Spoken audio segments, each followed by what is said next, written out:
వెనకట అంటారు కదా, తాతలు సంపాదించిన ఆస్తులన్నీ ఉండాలి, లేకపోతే తాతలు ఇచ్చినటువంటి పేరన్ను ఉండాలని. అట్లా పివి నరసింహారావుకు సంబంధించినటువంటి కుమారుడు చూడు అవార్డును అందుకున్నాడంటే ఆయన చేసినటువంటి ఘనత.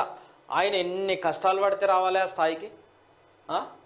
ఎన్ని కష్టాలు, ఓ పూట తినో తినకనో, పుట్టంగానే ఎవడైతే కాదు కదా, 100 మెట్లే మీ ఉండడుగా.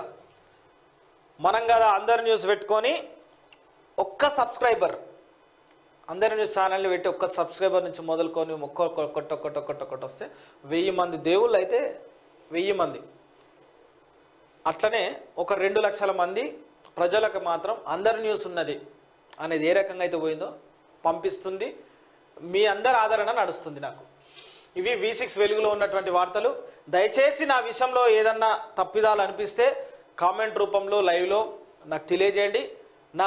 నా తప్పుని నేను సరిదిద్దుకుంటా. తమ్ముడు నువ్వు చేసింది తప్పు ఇది, లేకపోతే బ్రదర్ నువ్వు ఇది ఒక తప్పు, నేను నా తప్పును సరిదిద్దుకుంటా ఖచ్చితంగా. ఎందుకంటే అందరి న్యూస్ మనందరి ఛానల్, నేను మీ మాట వింటా.